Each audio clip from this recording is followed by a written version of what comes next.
Well so good morning, good afternoon and good evening to all of you. कैसे दोस्तों आप सभी लोग? आई होप आप बहुत अच्छे होंगे। दोस्तों कल रिजल्ट लगा और इस बार सीए इंटर के रिजल्ट में शॉकिंग ये था, सिर्फ आपके लिए ही नहीं हमारे लिए भी। यस सर मेरे साथ है।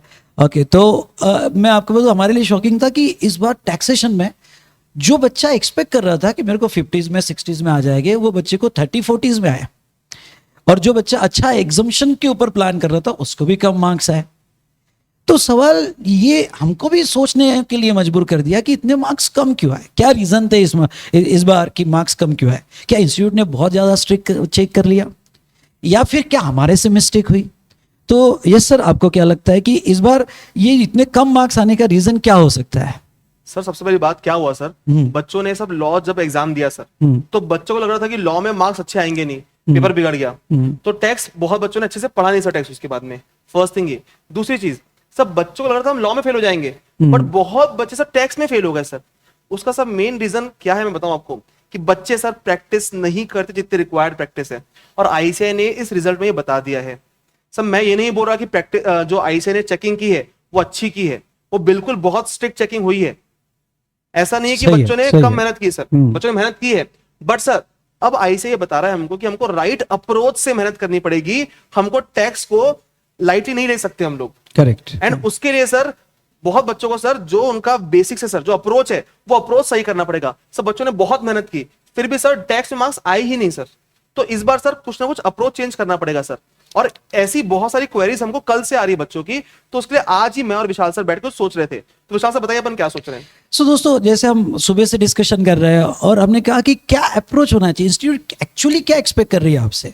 क्या जैसे आप जो है क्लास करते हो, क्लास में सुनते हो, कॉन्सेप्ट समझ लेते हो, कॉन्सेप्ट आपका बहुत हो जाता है, क्लास में हो जाता है, फिर यूट्यूब के लेक्चर देख लेते हो, रिविजन देख लेते हो, वनडे मैराथन देख लेते हो, लेकिन शायद ये चीज हो रही है कि आप राइटिंग प्रैक्टिस नहीं कर पा रहे हो और कि कॉन्सेप्ट के एप्लीकेशंस नहीं कर पा रहे हो।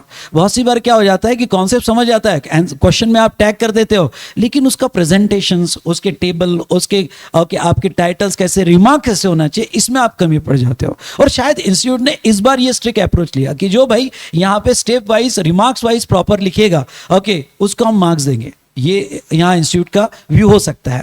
सो दोस्तों यस, ये पूरे डिस्कशन के बाद हमने सोचा कि क्यों ना आपके लिए इस बार ऐसा कुछ किया जाए कि आपका ये जो प्रॉब्लम है, ओके, राइटिंग प्रैक्टिस का, ट्रिकी कॉन्सेप्ट समझने का, ये प्रॉब्लम ही आपका जो है इजी हो जाए। और जो बच्चे 20-30s में मार्क्स लेके आए, ओके, वो बच्चे यहाँ 60-70 के ऊपर जाए, और जो 40-50s में हो, ओके, वो 80+ का सोचे। तो यस सर, हमने क्या सोचा इस बार? तो बच्चों हमने क्या सोचा है कि आपके पास जो टाइम कम है उस हिसाब से एक 100 आवर्स का बैच डिजाइन करें हम लोग, जिसमें कि इस बैच में हम आपको कंसेप्ट तो सिखाएंगे, साथ में उस कंसेप्ट को क्वेश्चन में अप्लाई कैसे करना है, जहां मेन बच्चे लैग करते हैं हम वो भी सिखाएं।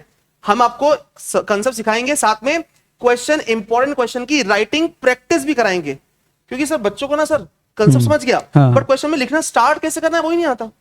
और बहुत बच्चे एग्जाम में जाके वो ब्लैंक हो जाते हैं कि हम कैसे स्टार्ट करें क्वेश्चन। करेक्ट। तो हम लोग इस बैच में टारगेट करेंगे कि बच्चों को टैक्स में एकदम पूरा मास्टर बना दे, जिससे कि जो बच्चे भी 20-30s में है ना, जो बच्चे समझ नहीं पा रहे हैं कि हम लोग से गलती क्या हो रही है, उनको हम रियलाइज करें कि तुम्हारी ये गलती थी, उनको एक करेक्ट अप्रोच बताएं कि तुम्हारा अगर 30-40s में मार्क्स है ना, तुम्हारे 60-70s कैसे आ सकते हैं। और ये सर हो सकता है कंसेप्ट प्लस उसका application in the question and with writing practice.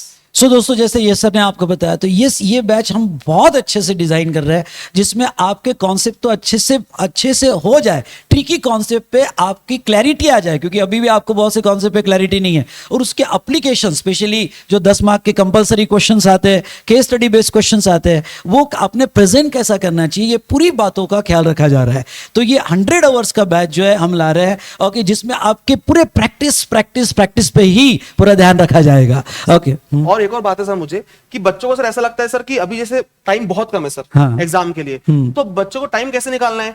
तो बेटा आपको कुछ भी नहीं करना है, आपको सिर्फ रोज 2 घंटा डीटी, 2 घंटा आईडीटी, जीएसटी, इतना ही पढ़ना है। बाकी आपकी पढ़ाई कंटिन्यू करो आप। बाकी शेड्यूल में अपन कोई भी चेंजेस नहीं करेंगे सर, क्योंकि बच्चों को सारे सब्जेक्ट पढ़ने हैं सर। करेक्ट। तो अगर अपन ऐसा बोले कि आप दिन भर बैच के सिर्फ बैठ के अगर डीटी पढ़ते रहोगे तो पढ़ाई कैसे होगी? तो हम आपसे 25 दिन मांग रहे हैं, आपके 25 days, 2 hours DT, 2 hours GST, इतना अगर आप दे दोगे तो आपका 25 दिन में पूरा टैक्स आपका सॉर्ट हो जाएगा। and you will be able to score good marks in taxation. Great. तो यहाँ पे मैं आपको बता दूं कि दोस्तों ये पूरा बैच तो हम आपके लिए प्लान कर रहे हैं, लेकिन यहाँ अगर आप सोच रहे होगे कि नहीं मुझे बेसिक्स के कॉन्सेप्ट से पूरा चाहिए, तो देखो आपके पास इतना टाइम भी नहीं है कि आप कोई एग्जाम ओरिएंटेड या बैच 130-150 आवर्स का कर लो। ये 100 आवर्स हमने देखा कि आपके पास कितना टाइम है। ओके, टोटल गिन के 50 डेज है, 50 डेज में से आप जो हमारे साथ कर सकते हो अच्छे से प्रैक्टिस 25 डेज है, और 25 डेज इनको सेल्फ स्टडी के लिए लगेंगे। तो ये बेस्ट डिजाइन बैच हम आपके लिए लेके आ रहे हैं, जिसमें डीटी और आईडीटी दोनों भी 100 आवर्स में हमारा बहुत अच्छे से कवर हो जाएगा। दोस्तों ये बैच अप्रोक्सीमेटली 12 नवंबर से हम स्टार्ट करेंगे। ओके, लेकिन मैं आपको बता दूं इस बैच का सारा डिटेल्स, ओके, कि टाइमिंग क्या होगा, देन ओके बाकी फीस वगैरह क्या होगी, ये सारी डिटेल्स ओके तो कल हम आपके लिए वीडियो लेके आएंगे जिसमें सब कुछ स्टेप बाय स्टेप हम बता देंगे। सो दोस्तों बस एक आपका क्वेश्चन हो सकता है कि सर इस बार कुछ अमेंडमेंट्स हमें अलग से पढ़नी पड़ेगी क्या? तो मैं आपको बता दूं अमेंडमेंट्स वही है जो सितंबर एग्जाम के लिए थी। तो अमेंडमेंट के लेक्चर्स मैंने डाल दिए हैं, ओके, जिसके बारे में मैं मेरा एक सेपरेट वीडियो ओके आपको प्रोवाइड कर दूंगा। आप चैनल से जुड़े रहना, डिस्क्रिप्शन में ओके चैनल जो इनकम टैक्स का और आपको जीएसटी दोनों का टेलीग्राम चैनल लिंक दिया हुआ है। दूसरा आपके रिवीजन जो है आरआर रिवीजन मैंने स्टार्ट कर दिए, कुछ इंपॉर्टेंट टॉपिक्स के आरआर रिवीजन बाकी है, इसके लिए भी मैं आपको डिटेल जानकारी दूंगा। बस इस बार आपको डरना नहीं है, हम आपके साथ है, एग्जाम तक हम आपको पूरा सपोर्ट देंगे। So yes sir. सर इस बार सर टैक्स में भी सब कर लेंगे सर, कुछ नहीं छोड़ेंगे, इस बार फोड़ देंगे टैक्स में। 80 हम टारगेट करेंगे सर इस बैच से भी। और हम सर एक बात का मैं एश्योरेंस दे सकता हूं, जो बच्चा टैक्स में सर परेशान होगा ना अभी, अगर ये बैच कर लेगा ना सर, मैं एकदम अश्योर करता हूं सर कि वो जो मार्क्स है उसके कम से कम 20-30 मार्क्स मिनिमम बढ़ेंगे सर। यस। सो दोस्तों ओके यहाँ पे ये बैच आपके लिए गेम चेंजर होने वाला है, और सच में नेगेटिव में मत जाना, ड्रॉप वगैरह के बारे में तो बिल्कुल मत सोचना। ओके हम आपके साथ हैं डेफिनेटली। ओके आने वाले एग्जाम में ओके इस तरह से पढ़ेंगे कि अब पेपर कैसा भी टफ आ जाए you are ready for that. So thank you so much. Okay मिलते हैं नेक्स्ट, हमारे वीडियो का वेट करना, कल शाम तक आपको पूरे डिटेल्स हम प्रोवाइड कर देंगे। Thank you so much. Thank you. And कुछ डाउट्स होंगे आपके इस बैच से रिलेटेड तो कमेंट सेक्शन आपका खुला हुआ है, प्लीज कमेंट सेक्शन में आप डाल दीजिएगा डाउट्स। करेक्ट। ओके।